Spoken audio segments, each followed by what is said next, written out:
and welcome to another episode of the Niche Girls podcast. I'm Kristen. I'm Yolanda. And I'm Jessie.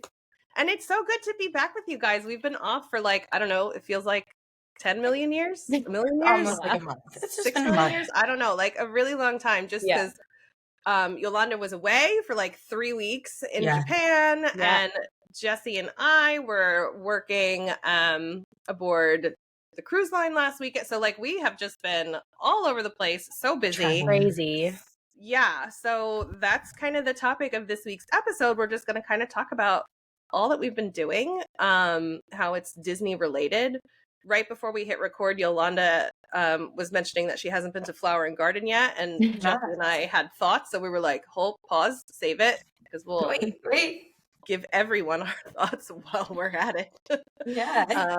So yeah, that's where we're at. And if you guys don't know, Yolanda, she was in Japan, and while she was there, she went to Tokyo Disney Sea. She did Universal out there, so she has some really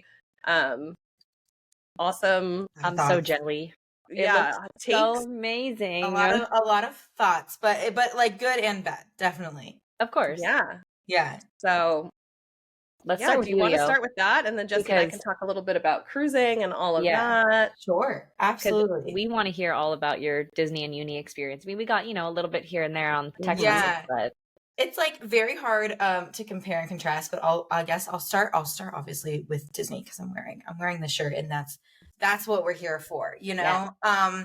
So it was the first thing we did on our trip because we knew that like if we were jet lagged, we'd still be excited about that.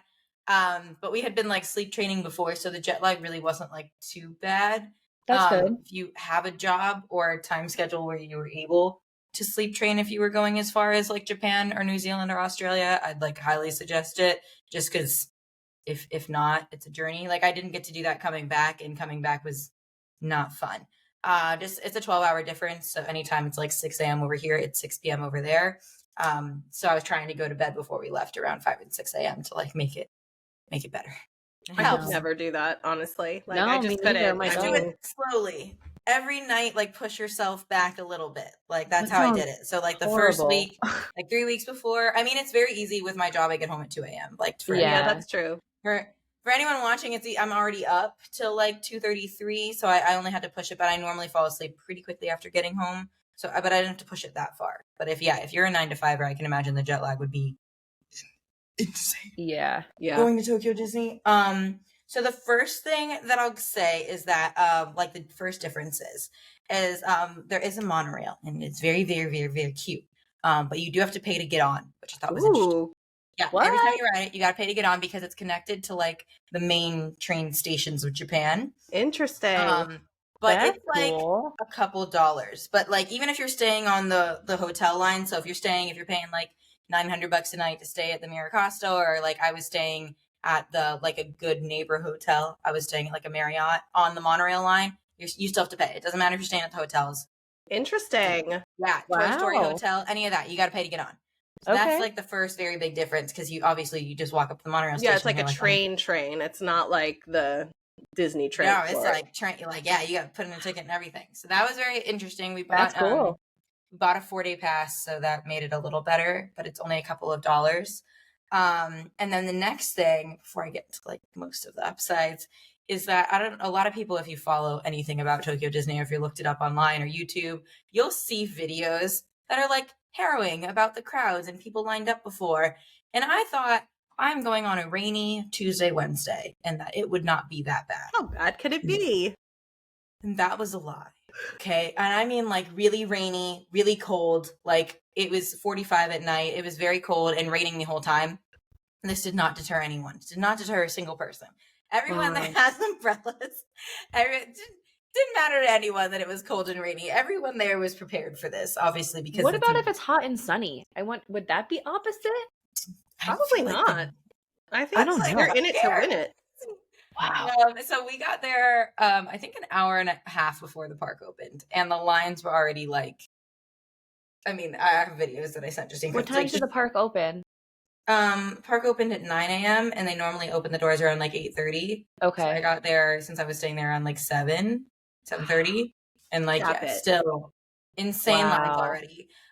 So all day, you should like post those throughout the pictures park, the videos you took in stories, because she did send them to us via text message, and we were like, you think Disney World is bad? This was like another level. No, yeah, it is an absolutely insanity. You cannot. There's no lines that are below 75 minutes, and that's like the low. Like if it's 75, you're like, oh, a deal, and that's like Dumbo. That's like 30-second rides. That's like like anything. Journey to the Center of the Earth, Soarin' never dropped below 220 minutes. Like every single ride was 220 minutes, like minimum. Do they have like a fast pass equivalent out there? Yes. So, and people again, nobody seemed to like be upset about this. Like everyone was like, this, like no one seemed to complain. I mean, I don't speak the language, so maybe they were complaining, but I didn't. Wow. No English complaints. Which that's just normal, I guess, over there. So I'm fine with like, and then again, I'll get to positive in a second. I'm fine with ride lines. I'm like, I've trained in Orlando, but it made me really thankful for the parks here and like our spring break crowds being 75 minutes. And so there was that, but then that would be fine if you could, as you can at Magic Kingdom, maybe walk up and get a popcorn in 10 minutes or a churro. No, if you wanted a churro or popcorn, the line was 40 minutes. Like literally the popcorn, churro, steam bun lines, like wrapped around. Oh my God. Yeah, the Donald steam bun, I want to say we waited 45 minutes for. Like, and it was very cute. It's really cute. Wow. It's a cart. It's all they serve. So like any popcorn. So we wanted to try like all the flavors of popcorn, and we ended up not, just because like the lines are too long. We get to try a ton of them. Do they have quick service places too, or just like carts? Yeah, they have quick service. And you can mobile order. But it's not quick. Quick service, right? It's okay. So they do still. David and I got a lot done by utilizing Fast Pass. So they don't do Park Hopper. So we did 2 days in Tokyo Disney Sea and then 1 day in Disneyland, just because a lot of the Disneyland rides are like copy and paste. So we prioritized a lot of the rides that weren't copy and pasted. Yeah, that makes sense. And then Disney Sea we obviously don't have, so we wanted like all our time there. And I got really sick the first day and had to leave Disney Sea at like 6 p.m. So it's actually good we did that because I was unwell. But other than the crowds, they do free Fast Pass, which is nice. So when they open, you can get one, and then every 90 minutes you can get another one. Ooh, that's cool. And they do like run out. They do become unavailable, but that's okay. And then they also do paid Fast Pass, which there's no limit, but you can get like every 90 minutes. So again, they run out of them. Even on paid, they run out of those, and it's a 90-minute hold. Yeah. Interesting. But we were able to get, I want to say like three per day usually, and normally same like 3 free ones. Okay. So it helped because then we were only waiting in like 1 or 2 massive lines. Right. Which really worked out. And how are their Fast Pass lines? Are they just as long? Like they move pretty quick. They move pretty quick. Okay, yeah, they seem really long, but I feel like they let like, especially the paid ones, like Beauty and the Beast, when we got in line, it was over 300 minutes, and I think we got and people were fine. Again, they were cute though. They were cute through the whole park. Like they were all the way back in Frontierland for this, and like they're fine. Holy cow! Fine. It was worth it. But that ride is supposedly like. Yeah, amazing. Cost wise, day tickets there around $65, but I will say the Fast Passes per person were still like $15 per Fast Pass.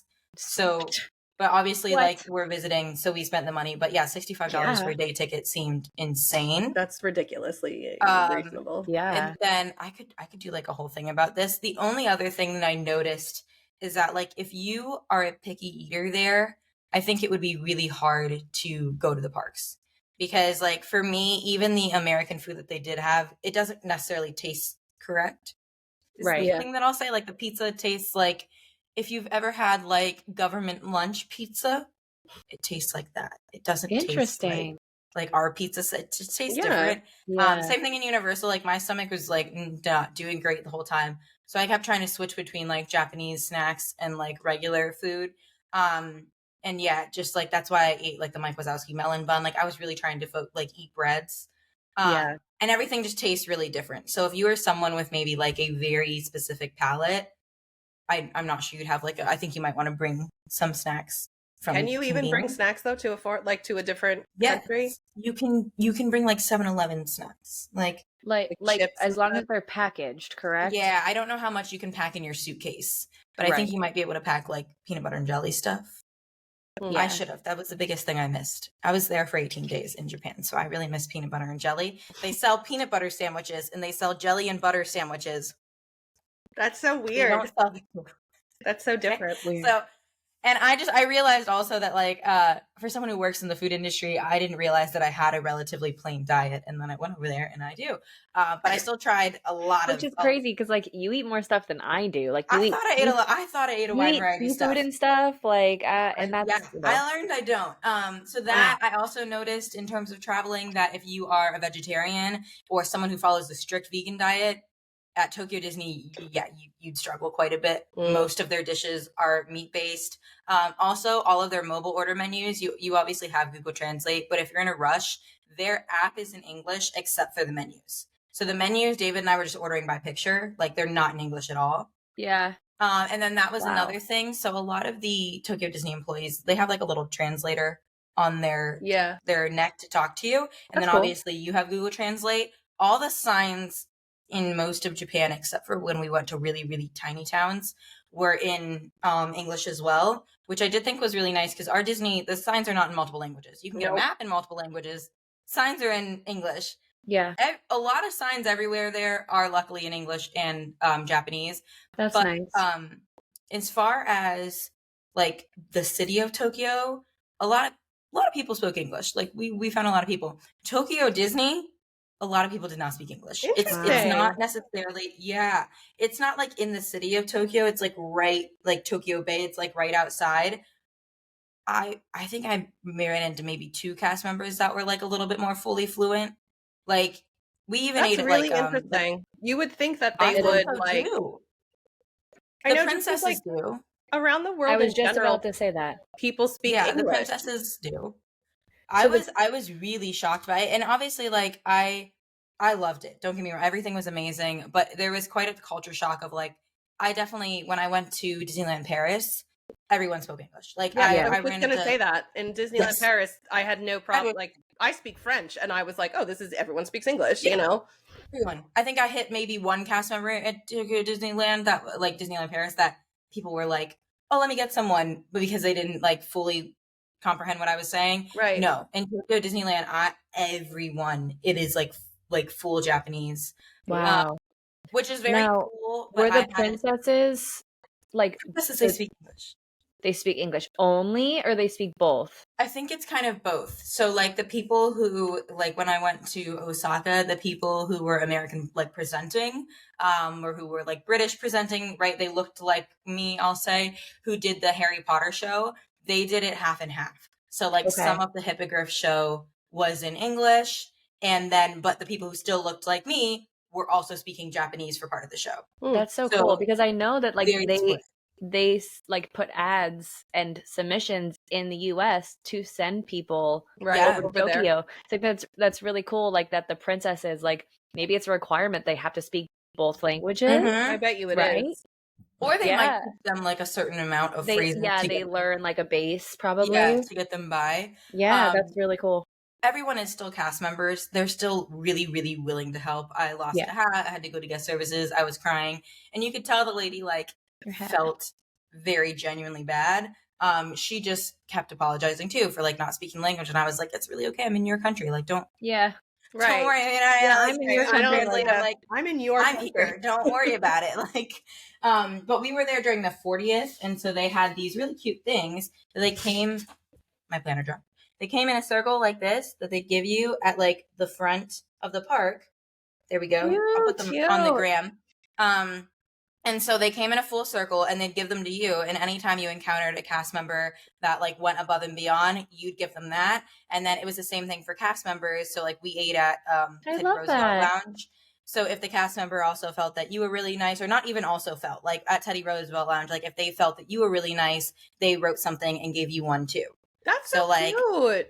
Yeah, and so they also say on them, like on the back, they say like, you're really great, or you did a great job, and they say it in English and Japanese, so you can choose like which one to give to someone so that they know what you're trying to say too, which I thought was but really that is so cute. I love that gesture. She wrote happy honeymoon and then a bunch of hearts. Oh yeah, so like, so cute. They definitely, I feel like Tokyo Disney definitely realizes they're getting an influx of people, and they are trying to like bridge the gap. Yeah, with the for line. sure. The upsides, and then we'll switch top. But the upsides is that the build out is insane. Tokyo Disney has different investors. It's like a whole thing. So it is not just the Walt Disney Company. Yeah, it's the But I Oriental will Land say, Company. in terms of, I have like different ride videos I can make a reel of and stuff. But in terms of the technology and just the build out of every single area, it does make you kind of a little bit sad, because you're like, why can't they do stuff like this here? Like, well, they have more money there. Yeah, they have more money. Technology here, and so they can invest it in the technology and the build out and everything. Because it's not like it's not owned by Disney. It's owned by this other company. I forget what it's called. The Oriental Land Company. It's that. So the investors are just and you can tell it's insane. Like, every area is just fully, really flushed out. I told Kristen and Jessie both Universal and Disney did a great job of this, but it rains a lot in Japan, and both had massive indoor play areas. Mm-hmm. So when you walk through like the Little Mermaid area there, you think, I mean, David and I, the first day, we just thought it was the Little Mermaid castle, and they have like 2 outside rides. And the second day I went like kind of inside to take a picture with King Triton, but then people were walking past it. So I said, okay, keep walking. And then it is an entire Little Mermaid's indoor play area inside. They have a theater, a playground that we had fun in. They had 2 other kid rides, a restaurant, a store, all of this indoors covered. And like, I thought that was interesting because like Florida also rains a lot, and it gets just as hot in Florida. So I think it would be like amazing to have something like that here. And then well, they keep trying, like with the play thing that they were going to put in Wonders of Life, but then they haven't officially said it's scrapped, but let's face it, it is. But but if you've watched our podcast at all too, you kind of know how big of a person I am on Disney needs to build more playgrounds and more areas for kids to be kids, which is crazy because like we don't have kids and we all agree on that. Like so I think that Tokyo Disney and Disneyland did a really good job of putting so many, like, it seems like they knew how many people obviously are in Tokyo, and they built a lot of areas for exploration in their parks that aren't ride lines, which I really appreciated. And then Universal had I got like really overwhelmed at one point where, again, my anxiety got to me and I needed to sit down, and the bench we found was in the Sesame Street area, which was funny. So there's which is crazy because I didn't even realize that like Sesame and Universal like intertwined. There's a thing there, and it's very cute. Here at SeaWorld, there's Universal. And I feel like in Jamaica it's sandals, which again, like Sesame is kind of like salt and peppered all over the place.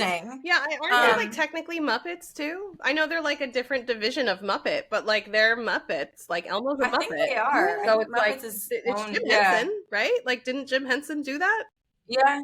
So technically they're Muppets. Now I know, again, it is like a different like division of where does Muppet. The ownership? But where does the ownership end? And I don't interesting. Know. I genuinely don't know. I've seen it at so many places. I'm like, and it's like big. We were sitting in front of this Elmo's ride for a long time, and it's you know how Disneyland has like cars but they're on tracks so the kids can't crash the cars. Right. Okay, they have a ride there for toddlers, and the cars aren't on tracks. And then there's just employees that have to go around and steer the toddler cars, and they're constantly running into each other in curbs, and you can't ride it if you're above, 6 years old. Nice. And when I tell you that we got other couples to start laughing because I have 0 kids, David and I were sitting watching this. I mean, I've never laughed that hard in my life to where my stomach was physically hurting because it was the most thing I've ever seen. Anyway, so we watched that, and then we went into the Sesame Street area, and so cool, like sensory playgrounds, okay? And they have the one like the Muppet, not the Muppet, the Sesame Street character that also has autism. Like, she has her own playground, and it's a sensory playground, okay? That's really cool. And then That's there's amazing. a little water ride in there. And then it's so good. And then they have a separate bathroom, like with like I went, it has like a bed in it for if like your kid needs to lay down and is getting overwhelmed. It has like, it's crazy in there. Okay. That's cool. Sesame Street, and it's all covered. So I just feel like they are doing a very good job of giving parents areas for kids to run off energy, and also like being attentive of that. See, SeaWorld has quiet rooms, which is nice. I love that. Yeah, so they have quiet rooms like in the Sesame Street area. But no, it's not like an inside playground. Like that's really cool. I just think we could have more covered playgrounds. Oh my God, absolutely. We could have more playgrounds, period. Yeah. And then I kept thinking all over the parks that certain things were water fountains, and they weren't water fountains because they have vending machines everywhere. There's not a lot of water fountains. You use vending machines. There's not a lot of water fountains. They were hand washing stations throughout the parks. And that's another big thing I will say about like just Japan in general, is that I feel like when COVID started, a lot was getting passed around of like, oh, well, like, you know, it's because there's so many people in those countries, and like, it's the cleanest place I've ever been. Yeah, I've heard that. Like, wow. Every like public restroom I used, spotless. But Disney specifically, I mean, it's already Disney spotless. But Disney, there's no trash cans anywhere. You carry your trash with you, and until you find one. There's a massive lack of trash cans, but it's still spotless. Huh? Yeah, it killed me. That would never work here. That would never work here. All of Japan has zero, bro. All of Japan has like zero trash cans. There's no trash cans, and then you carry your trash. Like people just put it. Like David had like trash pockets. I had it in my fanny. Like you carry your trash until you find a trash can. And people just do that. You could never do it. They carry their trash. Like they never do carry, that. they carry it. I was getting off the highway the other day. And I was stopped at the light to get off the highway. And somebody, passenger side, legit opened their door and put down a sandwich, a trash bag, and a glass bottle on the floor. And I was like, what the heck are they doing? Well, much more, bad. Yeah, but there's I was like, that's wild. Did you they don't open their door at the stoplight. I know. Like, I was like, you can't just leave it till you get out of your car?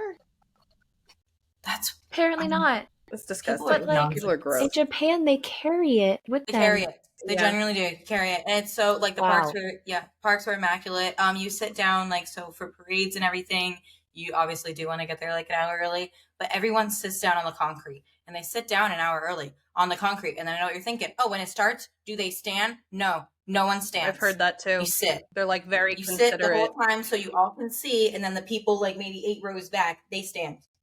You sit the whole time, and they tell you to stay seated. Universal, they make you stand up, but no one put their kid on their shoulders. Everyone held them here, and they announce. They announce in Japanese like that you have to like don't block anyone's view, and people respect it. That's wild. It's crazy. Did you find a lot of people wearing face masks there? Because I know all the footage I've ever seen, and this might be more like Shanghai, Hong Kong. No, it's still really common. But like there's a lot of pollution because of all the industry. So like they wear masks, and it always struck me because then when you would, back COVID days when you'd see people wearing face masks here and everybody was like flipping out about it. Like they just do it there out of like courtesy for each other. And then also because of the pollution, and it's like no big deal. So like you're saying it's very clean and they're considerate. Like people just It is. And they also, it seemed like they do it there because it was like, I mean, David was experiencing it with cherry blossom season. There was a lot of allergies. So it is like really uncommon that you would like sneeze in public or cough in public. Anyone who was doing that had masks on. So I think it's more of just like courtesy to other people that you would wear a mask. And then we saw a lot of them in big train stations and airports. Wow. Yeah. And I think that was just people being like cautious. But so yeah, in big train stations and airports, just Japan travel in general, a lot of restaurants, you will order your food from a vending machine and then sit down. It'll be brought to you. You don't like put in your order with a waiter. Most food places, same thing. If you are like a picky, you are getting it the way it comes out to you, maybe unless you speak really good Japanese. So if you try and find something that you really do enjoy, Google Translate is amazing. You can show your camera something, it'll translate it. So that's cool. Most things aren't that bad. But again, I do think it would be difficult for someone with maybe a gluten allergy or something, or soy allergy to travel. Yeah. Any kind of allergy. gluten or soy allergy, I think it would just be really difficult. Even a peanut allergy, like for Harper, like for your daughter, that would be hard. It'd be difficult. Because it'd be very hard. You just have to really like, if you were Japan going is known outside for that. of the Disney parks, you'd have to really like plan for that. Yeah. But yeah, there's still definitely, I mean, and then also last positive thing I'll say is like their entertainment is insane. Beyond. I found the same at Universal, that just like their night shows and their, I mean, like same thing. Like I thought Fantastic was amazing. And then I saw like their night show, and it just like, it's exactly what Kristen said, like the technology money that they invest in everything. It's just nonsense. And to the point where like my jaw was just dropping the whole time. I cried cried twice during my time there. And you would think it was when I would see the castle. It is not. I cried when I saw the daytime parade at Disneyland, because I am a lover of parades. And Festival of Fantasy is one of my favorite things. It's stunning. Their parade takes Festival of Fantasy and just like multiplies it, which is crazy. It's absolutely stunning. And then just the floats, everything on the floats moves. Everything is bright color. They still have all the characters. And then I also cried meeting during Shelly. I cried meeting Shelly May. Okay. Duffy Bear. I have loved Duffy and Friends for so long. If you don't know the story, it's that Minnie made Duffy for Mickey when Tokyo was originally being built, so that he could have a friend going across the sea. And then once they were there, they started making all Duffy Friends. So those are massive over there. But I turned the corner to meet Shelly May, and she's physically so cute, and that's why I started crying. She like, I turned the corner and she did like, I just started like. I hope that there's a video of this that you could post, because I think David might have taken one, but there's definitely David's phone. There's definitely like a bunch of pictures of me, but the cast member was probably concerned. But there's tears in my eyes now. But I literally was like, "Wait, no, so cute," and I just wasn't expecting her to be so cute. But she was so cute. And meanwhile, Yolanda's thinking about it. Just thinking about it. She's like fanning her eyes. She was literally so cute. And so, yeah, I had to wait like 30 minutes to meet her. It was the cutest bear ever. And then I bought my own Shelly May bear. Okay, and I'm 5. And I highly suggest meeting her when you were so cute. She's crying on camera, guys. It's fine. It was really cute. And so I didn't think that. I really thought seeing the castle would get me. Castle low on my list. Shelly May, high on. Up here. High on my list. I love that. Okay, so much. We'll switch now, because we have like 10 more minutes, but I could do a whole nother episode. We should rate the world parks one day when we go to more, you know. I know. One day. But I recently, when I say recently, I mean yesterday, booked my first Disney cruise through Kristen and Jessie's company. We do Travel Right. Yay. And they just got off a Disney cruise, and it was. We did. Okay, so tell us. So I was actually on the Fantasy for a week with Jake for my birthday. And then the following week, my sea legs had just, left me, and I was getting back on a boat. So Kristen and I went on the Dream. Any smoother since it was shorter? Like, was it? Yeah. It was better. Okay. So for the Dream, so let me start with the Fantasy. So the Fantasy, we went to multiple different places. So we had a day at sea, we went to Jamaica, we went to Mexico, we went to the Grand Cayman Islands, and then we had a day at sea, and then Castaway Key. So it was like a week cruise, and there was a lot of stops. So like the boat was hauling butt. So like I could feel, the rocking. Where Kristen and my cruise on the Dream, which is my favorite ship, by the way, we'll get into that later. I think it's awesome. It's a whole thing. I regret what I booked in terms of the ship, but the Dream is amazing. Yeah. So we only did, it was a shorter cruise. So we only did a day at sea in Castaway Key. So the boat was going like legit 2 miles an hour. It stopped at one point too. Way more sense. I didn't realize you had that many. Yeah, your cruise was booking it. Yeah. My cruise was like, meow. So we were like going. But Kristen and mine's, it was just, we were like stopped in the middle of the ocean, just chilling, cruising, not moving. Like just because it just went from Fort Lauderdale to Castaway and then back. So it just. That's nice. I mean, it's nice if you need like a little getaway, but it's also nice in terms of, that's a really good tip for someone who might be afraid of motion sickness. Yeah. It was my first cruise ever that I didn't get sick. Yeah, she did great this time. First cruise ever. And I didn't wear like. And we were with other people that get seasick too, and they did great as well. So it's not just like Jessie was the anomaly here. Like it was a good experience for everyone. And I didn't wear, like, I had on for the fantasy, because it was a week cruise and I was nervous, I wore a prescription patch behind my ear, and then I got back and I like felt sick when I got off. Like, it was not great. This time I was like, I'm not going to wear the prescription patch. I'm going to wear the all natural ones and just see how it goes. And I was totally fine. No, you were fine. The only time I felt like a little woozy was at like 10 o'clock at night on the last night. They were like, okay, let's book it now. Yeah, they were like, oh, and crap, you could feel the cruise. Yeah. You could feel the cruise going. But I was totally fine, and I got off, and I was a little sea leggy like right when we got off, but I wasn't. Fine. It was totally fine. I love that. Thank God. Yeah, this past time when I went to Mexico, I think the same thing, like the cruise kind of had like time. So it wasn't so bad. I did feel it like when it left port. Yeah. I really felt it. But when I did my study abroad, we had to cross the Atlantic. That was a journey. Yeah. And I was still on a Royal Caribbean ship, but yeah, our classroom was on like I want to say like the 4th floor, like in terms of above the ocean, 4th floor. Yeah. And there were waves sometimes that would splash up on it. Like we were walking like side to side. No, ma'am. So yeah, but I think that's a really good tip. So yeah, my tip for someone who does get seasick is don't take a transatlantic cruise, because they're hard. Go to the islands and thank you. I think that's a great tip for someone who does. Is like I didn't think of that if you take a sailing where they don't have to go to as many, they're not going to go as fast. Yeah, it made a big difference. It really did. I was like, oh my God, this is literally the first cruise that I have not gotten sick on, and I've been on a lot of cruises because my dad used to like have business trips and stuff. My mom's a travel agent. So like, we went on cruises all the time, usually Royal Caribbean. So I've been on 4 Disney ones now, but this was literally the first one that I did not get sick on. Yeah. I'm so happy for you. Yeah, it was great. Yeah, it was great. Yeah, I was like, wow.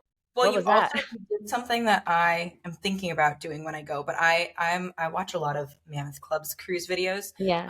And you went to Palo for brunch, Mm-hmm. which I am trying to decide between Palo and Ashante because I'm going on the Wish for my 1st anniversary. So, okay, but Palo looked really good. Yeah, Palo 10 was out of 10 amazing. would recommend. 10 out of 10. It was okay, the brunch. How was the chicken parm? It was so good. It was delicious. Honestly, I loved my lasagna. I got a lasagna bolognese. Everybody else got chicken parm, and I'm so glad I got the lasagna because my lasagna, I was obsessed. I had some chicken parm of Kristen's, and honestly, I loved my lasagna more. Yeah, your lasagna was good. I tried it. Okay. Yeah, it's really good. It was so good. It's such a good deal too. Like we left kind of feeling like, I don't know. I don't generally leave anything in Disney feeling like I got the good end of the stick. I usually feel like I have been robbed of my money and then received kind of a subpar experience lately. It's like 80 something, right? I want to say 87. $50 a person. Oh, it must be the nighttime that's 87. Yeah, the nighttime dinner is more expensive. But the dinner is more expensive. Food was just as good, and you can order as much as you want. So like you literally could order everything on that menu, and it's $50. Oh, I thought you had to pick like one of each course. No, we asked. I was like, do I pick one of each? No, she literally let us order whatever we wanted, and we like were with triple 3 checked. other people, like, so there was normal 5 of us total. So we really tried like pretty much everything on that menu. Everything. Yeah, and it was amazing. And like the Mickey waffles were as big as my head. Yeah, they were the big Mickey waffles. I love that. The big Mickey waffles. But yeah, flatbreads, eggs, seafood, charcuterie, chicken parm, pasta. Like all of it. Oh my God. And you can, like Kristen said, you can literally pick and choose anything you want. They had a celery sausage soup that was phenomenal. Yeah, and you wouldn't think it would be good. Sausage. It was amazing. Our brunch was so good. And Jake and I on the fantasy, we did dinner. And the gnocchi, the pasta, everything's amazing. But we chose, instead of doing like the set prefix menu, I wanted some of the different stuff that wasn't on that menu, like the gnocchi, for example. So our bill ended up being $137 for our dinner. It's not bad. No, it's not bad. Not at all. And it was, my birthday dinner. It was fine. It wasn't bad at all. And the food was delicious. But the brunch was the fact that you can literally have anything you want on the menu for $50. I was like, what? And fun fact, well, not really fun, kind of a dumb fact that we found out is that, so it's a prefix, $50. This is what you're paying. And then on the receipt, it says additional gratuity. So you would think that like there's gratuity already in there for your server, correct? Yeah. There's not. So they need to take out that additional word because that server doesn't get any of that $50. So if you go, so we made sure to ask. Yeah, make sure that you're tipping the wild. appropriate amount. Make sure to tip your servers because ours was absolutely stunning. She was fantastic, amazing. Her recommendations were on point. Like, she was great. That's wild that it's not included. I know, do they do, because Royal does like per day they charge you so much gratuity. Yes. It could be that, but I don't think it would go to specialty dining. It goes to like the banquet. Yes. So we did auto gratuity for all of our servers and our host and hostess and that kind of thing. Yeah. So, but it's only the host or hostess in your room that cleans up your room, your head server, your main server, and your assistant server. It's only those 4 people. Yeah. So if you go to the bar, it's not tipping them. If you go to a specialty dining, it's not tipping them. It's not tipping them. That's nonsense. No. But this is also very good to know because I didn't know about the bars either. Yeah. Which I think I'm excited for that on like the Wish in terms of like I'm sad that there's no drink package, but I'm excited because I will say on Royal like the drink package is great, but you do have to more like stick to the menu. And one from what I've researched both through YouTube and like on Disney Cruise Lines is that like you can get a way more crafted drink and something like a little bit better quality because not everyone's bum rushing the bar because you have to pay for the drink. It's true. I'm excited for that. And make sure when you're on your cruise, make sure you check for the drink of the day because they will always have a drink of the day. Oh, okay. And that drink of the day is usually under $10. It was very nice. As long as you get it in a regular cup and not like the fancy souvenir cup, you know. But yeah, it's usually under $10 and it's, you know, one of those fancier drinks. They had like Bahama Mamas. One night it was like a mojito or something. Jessie and I are big drinkers, but we were just watch as everybody else drank. So we took photos and videos of everyone else's. We're like, that looks good. Can I get a picture?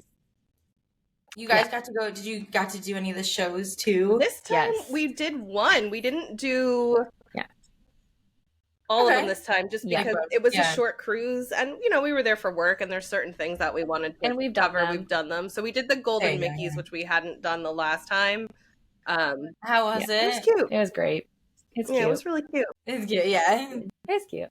But yeah, no, I mean, if it's your first time, definitely catch the shows. Like, the only reason Kristen and I didn't make them a priority was because, 1, we saw them a year ago. Yeah. And 2, you can't record in there. You're not allowed because it's a play. True. So you can't record in there for content purposes. It wasn't beneficial to us. Yeah. We were like, hey, let's go to Vanellope's or explore the pool while it's slower. Because half the people are at dinner and then half the people are at the show. So the boat is pretty empty at that time. So we got a lot of really beautiful like sunset photos. And that's something we would have missed if we were in the show. Yeah. That's very true. Yeah, so we had different priorities this time for sure. And then with me being just like on the fantasy 2 weeks ago, we have so much cruise content now because honestly, it's so much fun. And the main differences between like the fantasy and the dream, we keep hearing the fantasy is like incredible. People say it's better than the dream. They're sister ships, so they're very similar, but people say that like the dream was first. So everything that kind of was a little undesirable on the dream they quote fixed on the fantasy. Which is crazy to me because and I have comparative photos. I can easily put them up on stories if we want to, but like the chandelier is a big thing because the chandelier on the fantasy is like green and pink and blue and it looks like a peacock. Interesting. Where the chandelier on the dream is like blue and white and red and it's like pointy and it's really like nautical. I don't know, bam, like sparkly. Yeah. It's not as fancy as the fantasy. The fantasy is not as fancy. It's really weird. And then the most major things that I can think of is the bars are very different. So the bars, if you're really wanting to go to bars, honestly, I like the fantasy bars better than the dream bars. The fantasy bars seemed a little bit more themed to me. They had like one of them was inside the fantasy. They had like a carousel like on the inside. And then they had it's kind of like a skyline lounge like on the dream, but it was more like I don't know, it was more glittery, I guess. Like you walk in and it was just more like Vavam. But then on the dream they have pink. which and is they have a champagne lounge. the champagne so bar. cute. And the champagne bar is so cool. Has like a little hidden elephant. Pretty. So they're just very different bars. So I don't, like I said, I don't think one is really better than the other. I think the fantasy may be just a little more themed. Yeah. That makes sense. A little. But the biggest thing for me was the ice cream shop. The ice cream shop on the fantasy is just regular Mickey and Minnie. It's nothing special. What? It's just regular Mickey and Minnie. It's not Vanellope's? No, it's not Vanellope's. And on the dream, it's Vanellope's. And that is cute. The race car and the gauntlet. And oh my God, the race car. And it's so cool. Yeah. So cool. So when I walked into Vanellope's, I was like, ugh, this is home. Like, this here's is Vanellope's. We didn't even go to the ice cream shop on the fantasy because I walked in and I was like, she was so mad. She was texting me from the fantasy, like so angry at the ice cream thing. She's like, "This is garbage. I'm not going here." Well, and because like you want something different, and all they had was like the same thing they have in Magic Kingdom. They have like the little bucket, like the little pants bucket, yeah, it would have been sad, or the little sinks. Like it's nothing that you already have. Yeah, it's nothing different. And Vanellope's, you can only get that on there. Yeah, which is really cute. Yeah, it's only on the dream. And I was asking Kristen, I was like, do we have a Vanellope's like on any other ships? No, ma'am, we do not. So, no. It is only on the dream.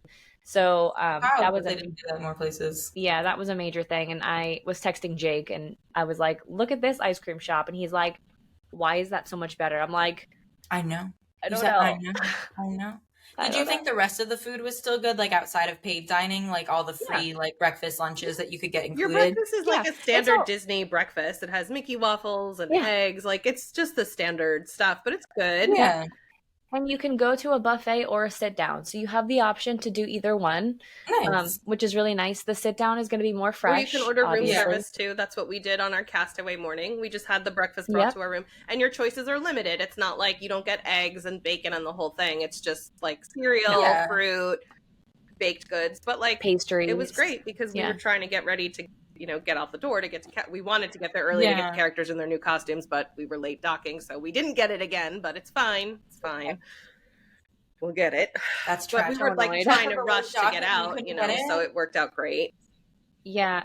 So if you dock, late docking, the characters were not. Yeah. So it happened on my fantasy too. So if you dock late, say you're running behind because of weather, or they try to redock because the current's too strong, it happens apparently all the time. When I was on the fantasy, we were running late because the ocean was more rocky, so we didn't get into Castaway Cay. Like we didn't dock until 11:30. We didn't get off the boat until 12:30 when I was on the fantasy. So the characters are only on Castaway Cay in the morning. Yep. So I didn't see any characters, no dancing. We had a very limited time on Castaway. Jake was really mad. He was like, we were 4 hours late to Castaway. And I was like, I know, like I'm be sorry. Really sad because I have big plans for Castaway. Yeah. And then now I'm stressed. Yep. And then me and Kristen's cruise, the current, we tried to dock at 7 a.m. They said the current was too strong and they couldn't dock. They were going to try again at 9:30. So they tried again at 9:30. They finally docked. We didn't get off of the boat until almost 11. It was 10:45 when we got off the boat. The characters on Castaway, they start at 9 a.m. and they end at 10:30. So by the time we got there were no characters because we docked. They end at 10:30? They end at 10:30 a.m. on Castaway because they have to get back on the boat to be in their other costumes. Cool. This is good. This is not good. If you're wondering why I'm making these faces, you just completely switched around my plan. My plan for Castaway was to run a 5K, go meet the characters, then go snorkel. Now I have to meet the characters. You can run a 5K at any time. You can do the 5K anytime. I don't want to do the 5K in the heat, Jessie. You'll be fine. It's short. I promise. I biked the whole thing multiple times. You'll be fine.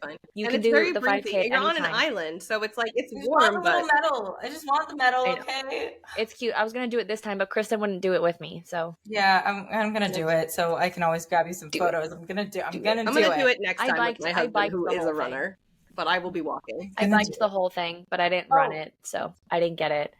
That is also random. But before we end, that's another. If anyone's going to Tokyo Disneyland soon, that is another tip for all the theme parks: Tokyo Disneyland, Universal. Central transportation in Japan closes at 11:45, almost midnight, right? Oh, I'm like PM.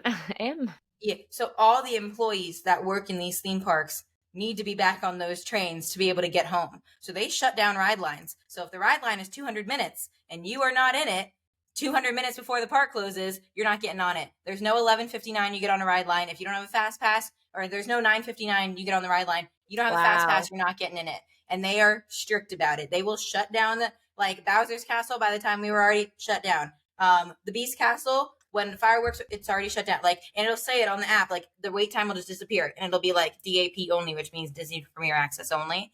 So yeah, that's just, sorry, I forgot about that. I don't know if that's crazy. Watch who's going, but I forgot about that, and it is a massive thing to know because we learned it really quick, and we were questioning at the beginning. We were like, that's not fair because in Disney World, I can get, we didn't say that to people, but we said it in our brains. We were like, this is bamboozlement. And same thing with like, so the Main Street stores and everything, if you're thinking like, I'll just close it at 11:30, I'll save shopping out of there at 11:30.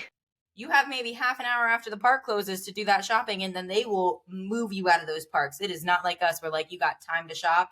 You do not. You do not have time to shop. They don't need the money. Those people have so to they're like, shut it down. Yeah, people in Japan do not drive, okay? It is rare that they own cars. So like everyone has to get on the same trains you have to get on. Meaning like that's so they stressful. shut those parks down. So and I've also heard that in Japan, like a lot of people's priority is shopping. Like yes. I've heard that like even though the lines are so long for the rides, like people are in the shops like all day. Yeah, stuff sells out too. So a lot of the stuff I had seen online, I did want like the big Duffy backpacks you see people with, or the hamburger backpack. That's why I brought the pillow. None of that was there anymore. It's all sold out. But yes, sorry, before I let you go, I remembered that and I was like, wait, no. But yeah, that's a crazy thing. I know. We could have a whole another episode on this. There's so much more to talk about. There's so much to talk about, especially like Disney cruises. I mean, like a whole different ball game. I'm excited to be able to do like an updated compare and contrast after I go in one like next January. Yeah. Because I was telling Jessie before we started recording, I do think there is a sticker shock to it. But I think if you're a Disney lover, I'm probably going to do this one and not take one for a while. But as someone who's loved Disney, I've always wanted to go on one. So I'm still really excited. And I think like just the experience of when are you going, Disney, not in theme parks, in January 2025. Okay, nice. On the Wish. So I think experiencing Disney not in the theme parks will be just a really cool experience. Yeah, it really is. Yeah. The customer service is, I think, way better on the ships. That's what I've heard. And I believe it. Like that's, it's because my Royal last experience, it wasn't like bad by any means, but it definitely could have been a lot more personalized. So I'm excited that like I was telling Jessie, like the whole, like your servers follow you, they rotate with you. And just like the personalized room service as well, like in terms of how they clean and everything. I'm excited. The service is great. The entertainment is great. It's just like it's a Disney vibe, but it's a total different Disney vibe. So I know I gave my mom FOMO on the trip and she was like, well, maybe we should, take a family trip because but like it makes honestly like, and then this final thought and then we'll go, like it makes more sense to take a Disney cruise as like an extended family. So like we're talking like me and my husband, my 2 kids, and then like my parents. It makes more sense to take a Disney cruise than go to the theme park because everybody likes different things. Everybody has a different threshold of what they can handle physically and mentally. Right. So like you go to Disney World with your whole extended family and you go to the theme park, okay, fine. But then people might want to take a rest in the middle of the day or go somewhere else or what, like, and then you have to worry about transportation and getting back to your hotel. This is just like getting back to the park. You can just all get on the boat and then like see each other for dinner or do something. But like, you're not traveling far to get back to where you are. You can still like do something quick together and then separate. Like, in my mind, taking... And you can still get the little kid pictures with princesses and Minnie. And then exactly, like my parents would come to something like the Royal Gathering and see my kids do that, but then they might want to go to a movie. They might want to go to one of the shows, whereas like, my kids want to go to the kids club. I might actually have a moment alone with my husband, which, I mean, that never happens. In the adult area. What's that? So like... You guys could go like look at like actually sit and enjoy like an adult pool. We can actually have a conversation and not be interrupted. Like, what is that luxury? That's pure paradise. So it just makes more sense to me personally. Like if you're looking for that big family gathering, that, multi-generational trip, like take the cruise. And you might have sticker shock, but at the end of the day, like the price is the price. You're not really paying for anything extra. Whereas at Disney, okay, fine. the price, but then you're paying for food and then you're paying for this. And so yeah, unless you do an extra like Palo. Right. But even that, like, yeah, that's your one thing like that you're doing. You're not doing a bunch of meals like that, you know? So right, even if you get the dining package, and all the other it's not going to cover everything. If you're doing girl math and you book it like me, it's in January. It'll be paid for by then. By then it's free. Yeah, exactly. That's the thing. You have so much time to pay it off, and then you're done. You're not paying for anything else. I do. So, yeah, my deposit's only a few $100s actually. So we have which I feel a lot better about it because, like I said, sticker shock. But we have a lot of time. So I'm like Kristen said. I think if you have a big family, it's a great idea, and we're going with people. So I think it'll be fun because the people we're going with are people who are like you really used to doing theme parks, and when they come here, they normally have like really big itineraries, and we normally do those itineraries with them, but we live here, so it'll be fun to be able to relax with them and still be doing Disney. It's my Disney college program roommate, so it'll be really cool to still be doing Disney, but not like right, exactly, exactly. And there's something for everyone. So I don't know. I can't talk highly enough about the Disney cruise. I think it's such a great opportunity, and the dream will always hold like a special place in my heart because it's where we met our boss. If you brush up on your trivia, Yolanda, they actually give those same 5K medals that they do. They have like trivia medals like on the boat. So brush up on your Disney trivia because I will. I was so close to winning the medal and I didn't win it. She's still salty about it. I was looking at my phone because I was going to say, like I said, I did book through their company, but I didn't book like through Jessie and Kristen. I booked through Nikki, and she was amazing. She made it really easy. We just and no, and I'm traveling with other we can people. give you the right people, but we don't know. Yeah. And I'm traveling with other people, and she made booking like our rooms that are going to be like near each other, really easy, and just she's also going to book like our Palo and everything else, and it's really great because obviously I've never booked one of these, and that's just a shout out for them. She made it. It really does. If you've never taken one, use an agent because they know better than. I mean, I used one for Japan. It wasn't through their company. I used a different travel agent. She doesn't do Disney. She does Japan. Yeah, but it helped. Perfect. It helped a lot just with hotels. Like And we have a booking link now on our We Do Travel Right page for Disney Cruise Line specifically because people keep asking and we're like, let's just put it on there. It's because it's very confusing. I was confused, and I was confused because like Kristen said, it's so different than the parks. If you're going with an extended family, making sure all those rooms are on the same booking and everything, it's just easier to and you don't know what you don't know, right? So like you're gonna go to Castaway and not know that you can run the race, or not know that you can bike, or you can scuba, you can do this, like not know the characters are there only in the morning. Grow up and have this expectation of your day, and then for what? Because it's not, you don't know. So that would have been me. I literally would have been me. Exactly. So I definitely think use an agent. Preferably one of our agents because they're the best. But they are the best. So let someone else do it. Work smarter, not harder, people. Okay. Anyways, we'll see you guys hopefully in 2 weeks. Yeah, we should be back on a regular schedule now that we're like coming back, and it's for a little bit. Summer's coming, so hopefully we'll get our act together. Yeah, we should be good for the next few months. No promises for October. That's when Jessie gets married. Wedding, so. Okay, no promises. We're tossing a whole bunch of stuff up now, so who knows? Well, thank you so much, everyone. We hope you enjoyed it. If you have any questions, you can obviously just shoot us a DM. We're happy to help you, especially if you have travel-related questions. You know, we are not the pros, but we do know pros. So we will see you in 2 weeks. Thanks so much. Thanks. Bye. Bye.